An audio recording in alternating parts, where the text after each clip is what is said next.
Hey, Nicole, welcome to LSAT Unplugged. Thank you. I'm so excited to be here with you. Yeah, thanks for joining me. It's kind of funny. So, as you may know, I do a lot with YouTube on LSAT stuff, and I was searching YouTube, and then I came across some of your videos describing your LSAT journey and then giving some tips for those studying. And then, as we talked a little bit, I realized that you would actually use my website back when you were studying, and so I thought, I wow, did. I've got to have you on here to hear more about your journey. Yeah, and I was so excited when I saw your comment on my very first video I'd ever posted on how I got 169 on the LSAT. I studied for about 3 to 5 months. It was a little fuzzy because it was like 2 months where I did no studying at all. But I was reading your blog, and your tips really helped me out. Thank you so much for providing that free resource for those of us who can't afford actual personal coaching. I really found it so helpful. Of course, no, I'm so glad that it helped. And it's funny because so many people buy my stuff or they use my site and I never actually get to meet them or interact with them. And so Yeah. this is pretty cool. I'm wondering, what about my site did you find most helpful, or what resources did you use more than others? Sure. So I feel like I did a lot of research on what is the LSAT, what is it going to be testing, how is it going to test those things. I feel like I need the why before I actually start studying the what. That's just kind of the person that I am. And so your site particular, I think, explained that to me in an accessible talking in an accessible way that I could understand. I felt like, okay, I know that this type of question is testing this way of thinking. I know that this particular type of logic game is something that is learnable. I feel like it just motivated me and made me feel like, oh, this is something I actually can do, even though my original diagnostic score was not something I was pleased with. And you approved 11 points, right? I did improve 11 points by test day. Yeah, And so that was from, I guess, a 158 to a 169. that's correct. Yeah, some of my practice tests, I actually was scoring a little bit higher into like 170, 171, but 169 on the actual big day was a pretty big deal to me. I was really excited about it, especially since there were so many ways where I felt like when I took the test, oh, I could have done that better, or oh, I should have known that, or that took me too long. So to get that score to me was a testament of, oh, the hard work I put in actually made a difference. And it does, it pays off, because I remember we were discussing earlier, now you're looking at a top 20 school with potentially a full ride. So that's a lot of Yeah. money.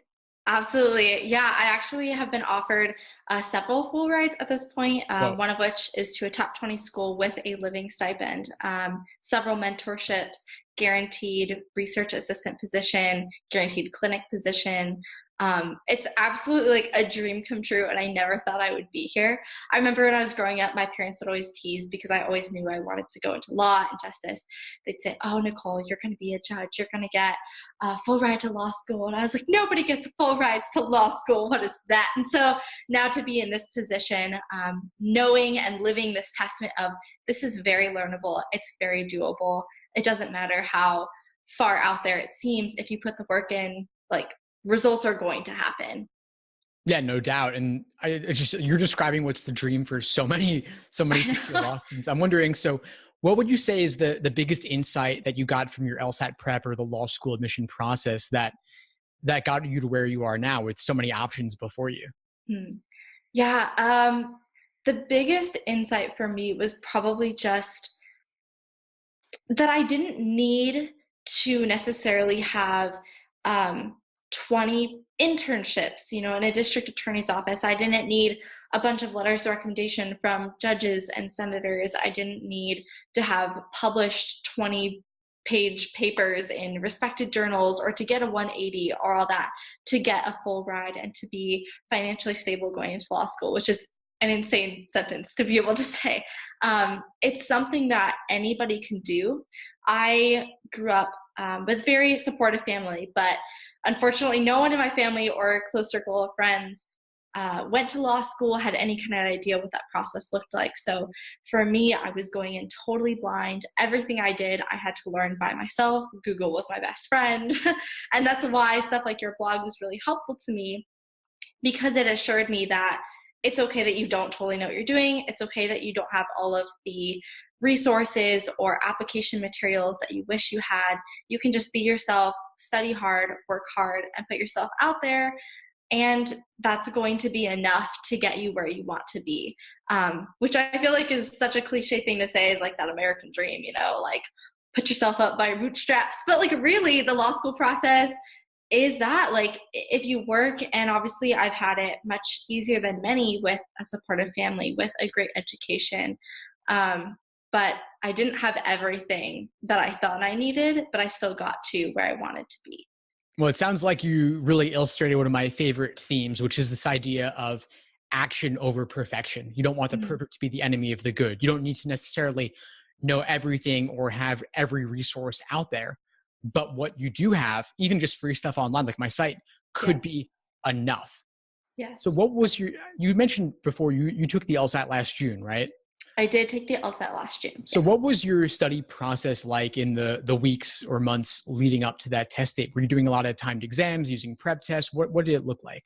Yeah, so my process, I took a diagnostic test in, I think, early January, just to see where I was at. I'm like, okay, in all realistic life, I am a busy college student. I have 18 credits. I was presenting a paper at a conference. And so I was like, I don't have all the time in the world to study for this thing, but I want to do a good job. So I started 6 months in advance and ended up studying for about a composite of 3 of those months, scattered throughout those 6. And I used the PowerScore Bibles religiously, no pun intended.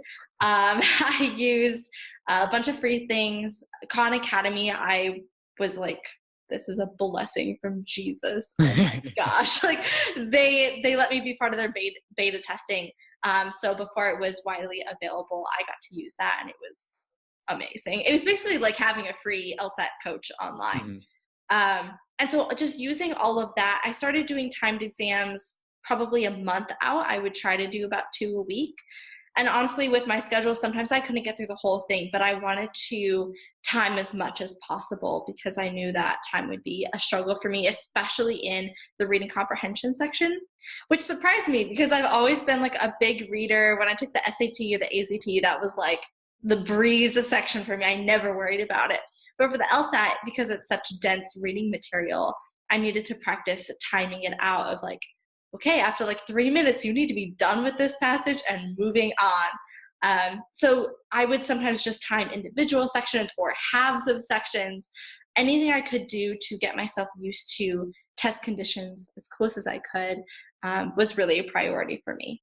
And that's so important, trying to really replicate the actual test day experience, not just doing it in isolation, and certainly not just doing 4 individual sections, right? Right.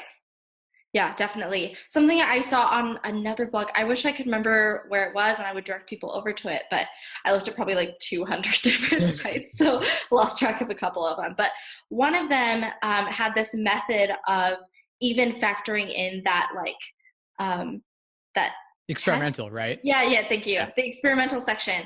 And it was like, do another section, it's going to be experimental, but then average out like the scores of that one and the other 2 and like factor it in. So basically it would affect, even though you knew that one was going to be your experimental, it would still affect your actual score. So it would make you motivated to put just as much effort into it. And so stuff like that, I think, really helped me simulate test conditions as close as possible. I would just like claim a library desk in my city for like 5 hours and not move and just like guard it very protectively. Like, this is my spot. I have to figure out this test because I'm taking it next week and I need to do a good job. Yeah, definitely. You definitely want to do that. And by the way, that experimental thing, that's something that I'm sure a lot of people talk about. And I'll just real quick lay it out for people how to do that, because I mentioned that in my study plans too. Let's say you've got exams 83, 84, 85, and 86 you want to do timed. You just take exam 82, cut it into 4 parts, and insert each one of those 4 parts into 83, 84, 85, 86. Then later, you can tally your results from 82, in case anyone's just looking for the specifics on that.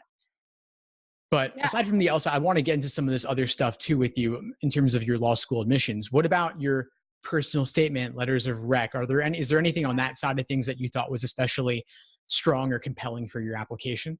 Definitely. So, as probably people know, you can't read your letters of recommendation, which is kind of a bummer because I'm a big words of affirmation person. Like, all I want to do is read people say nice things about me. But I had a really great professor in college, one of my communication professors, so I know he could probably figure out how to form a nice sentence. And he wrote a letter for me. I also got letters. I found out that right before I applied to law schools that I actually could intern for the district attorney near in my county.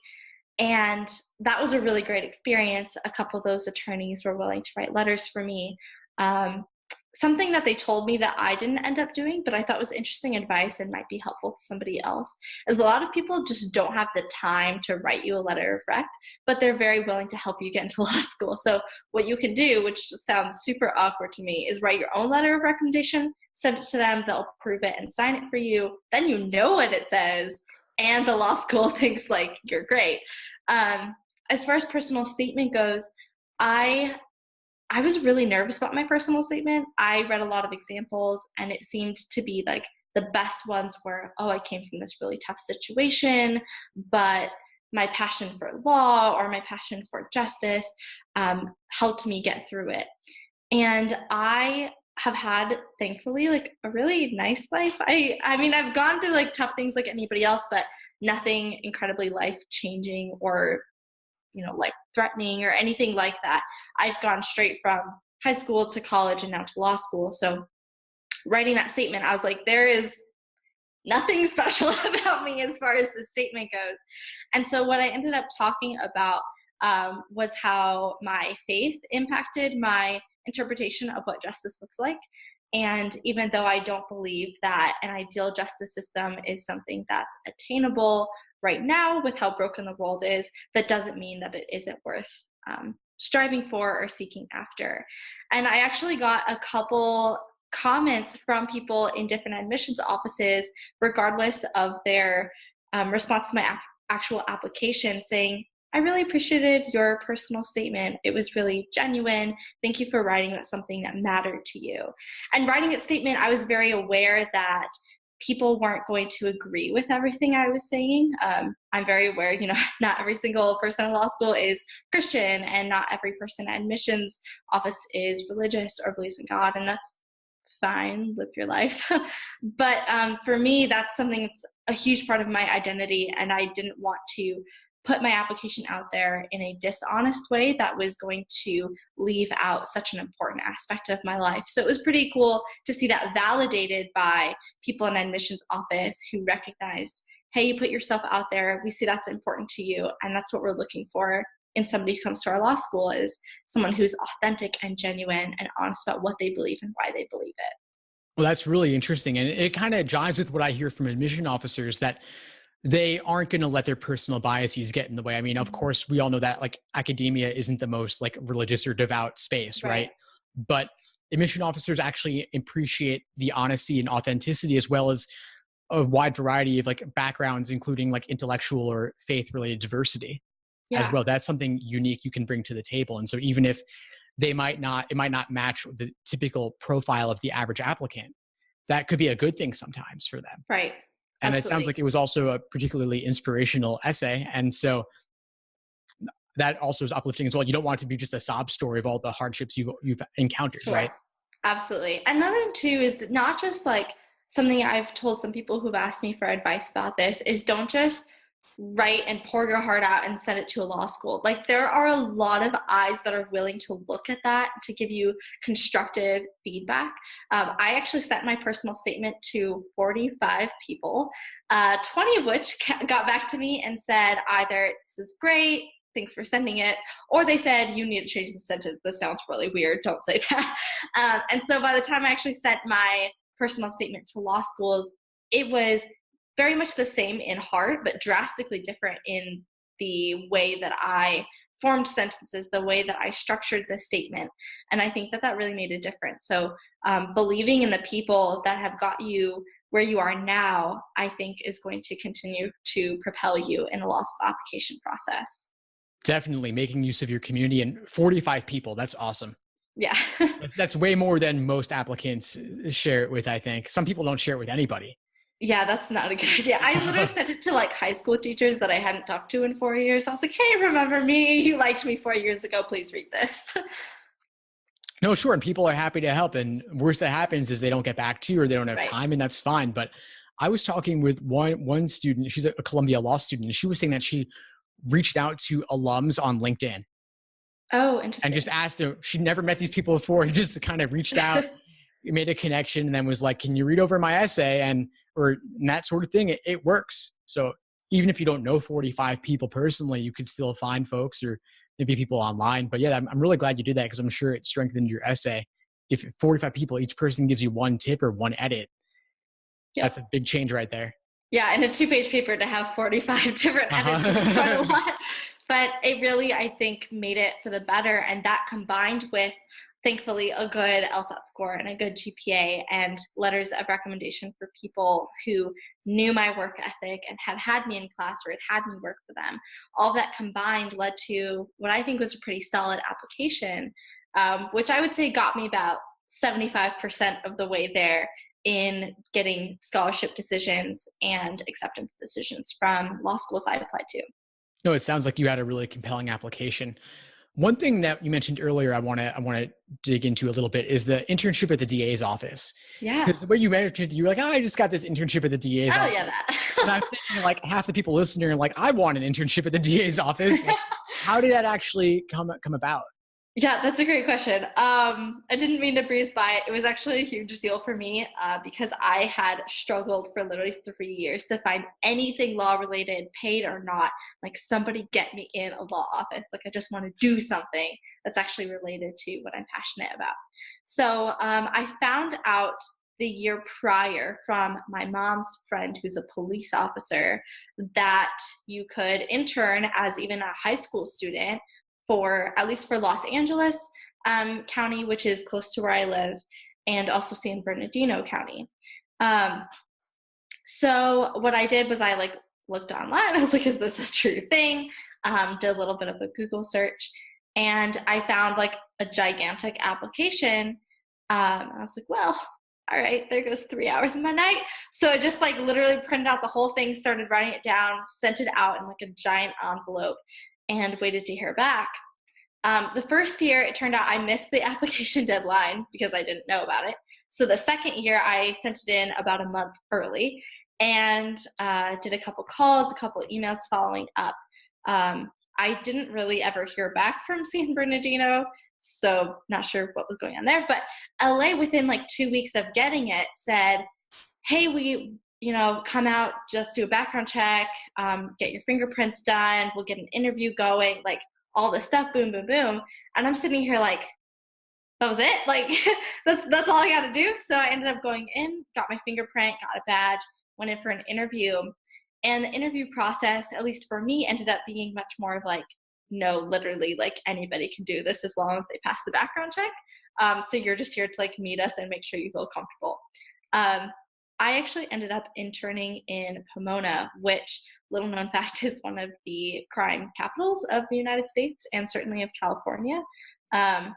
So there was like drug deals going outside of the courthouse. Attorneys got mugged on the way to their cars. I was like, I'm going to die doing this internship. But it ended up being super, super cool. Everyone there was so supportive. I just went in and tried to prove as much as I could that I was dedicated to this position as much as I would have been to a real job.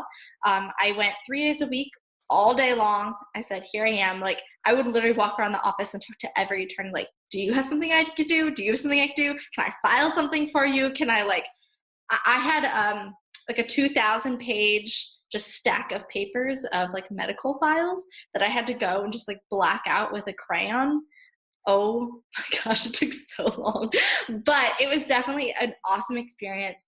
And something I didn't even know was an option, or I would have done it way earlier. So if that's something that you're interested in doing, literally just go onto your computer or phone or whatever, type in your county and put in, district attorney internship, or start calling offices. There's a ton of secretaries there who are very willing to direct you to whoever you need to speak to. Not every county is going to offer that, obviously. Some people only want law students, but I was shocked at how great the response was when myself, a junior in college, was just saying, this is something I want to do. And they said, we'll take all the help we can get.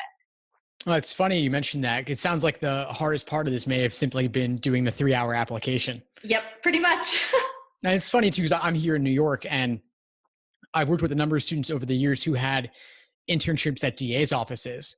And I happen to be in Brooklyn, but all of the students I worked with, even back when I lived in Manhattan, they all worked at the Brooklyn DA's office. So that tells me that maybe Manhattan's hard to get or Queens is hard to get, but there are certain ones that are just more receptive, and Yeah, you just do the application, they'll have you in there. And maybe you're not doing the most glamorous work at first, but probably not. but it sounds like you took some initiative and were able to reach out to the various attorneys there and get some perhaps more substantive work at times. Yeah, I think it's just not very publicized, but there's a lot of attorneys out there who recognize that there are college students and even high school students who can't work in the legal field because they're not qualified to, having gone to law school or taken any classes. And they say, we know you want to be involved. And it ended up, once I, kind of got my hands dirty a little bit for a couple weeks just doing grunt work, they actually started letting me go in courtrooms. I got to help with jury selection. One judge let me sit up at the desk with the attorney where co-counsel sits, even though you're not supposed to do that. He let me do that, and I got to help out with cross-examinations. I wasn't obviously speaking on the record, but I could write notes to the attorney and be like, oh, this jury looked at you weird when you did that. I don't think that person understood what you were saying. It was incredible what they ended up letting me do once I just proved that I wanted to be there and learn as much as I could. Very cool. Is criminal law something you're thinking of pursuing, or are you interested in something else? Yeah, so actually my passion is criminal prosecution. So being in the DA's office was just perfect for me. That's where I'm thinking I'll probably end up after law school, although I'm also looking into opportunities with federal work as AUSAs. All that kind of stuff is where I'm probably headed. Nice. How has your experience in the DA's office, how has that differed from what you might have thought it would be previously, or portrayals on TV? Any movies or TV shows that are similar or different? Yeah, so it's a good question. I actually did mock trial for 5 years, so I was pretty comfortable in the courtroom, but had a very limited view of what the legal process was, because all of my fake experience was condensed into, here's 1 2-hour trial and that's it. I had no idea that jury selection takes an entire day. I didn't know that almost every objection they go back, at least the trials I was watching, they would go back into the judge's chambers for. The jury doesn't get to hear any of that, which is such a bummer because that's my favorite part about trials is objection battles. But there was just so much paperwork and investigation and transcripting of videos, calls to DMVs, just all the stuff that goes on behind the scenes that I don't think is reflected in anything the public really has access to. I watch a lot of TV shows, like crime dramas and stuff. Right now, my favorite show is Bull. I don't know if you've heard of it, but it's a jury scientist thing, which is totally impractical. It's not real at all, but it's still fun to watch. And I still think that there's value in those shows because they humanize, I think, the district attorneys and the defense attorneys, the victims and the defendants, the jury members, the judges. All those people become more real in a sense, I think, than they do just locked up in the courtroom and somebody that you dread seeing either because you got in trouble or because you got a jury summons in the mail. So I still think there's value to TV shows, but they're definitely not reflective of what an actual trial looks like on a day-to-day basis. Well, that's been very interesting to hear about. Criminal law is one area that I was considering back when I was thinking about law school, and I only know more of the media portrayals. So it's interesting to hear more about the behind the scenes. Yeah, I'm hoping actually on my YouTube channel in the coming months to start doing some reactions. I've seen very few lawyers who are willing to do that, but I always find it fascinating. And so, especially because then, in 5 years, I can look back at my own video and be like, no, that's not how that works, Nicole. It'll be good laughing material for myself and probably lots of other people. No, reactions are always fun. That'll be cool. And so, well, I think we should leave off here, Nicole, but this has been a pleasure, and I think we should definitely do it again sometime. Yes, absolutely. I will link people to your YouTube channel, which I believe is Life as a Law Student, right? That's right. And then you also can follow me on Instagram at LAA Law Student. LAA Law Student. Awesome. Yeah, that's it. All right. Very cool, Nicole. Well, thank you again for joining us, and we'll do this again sometime. Absolutely. Thank you so much for having me, Steve.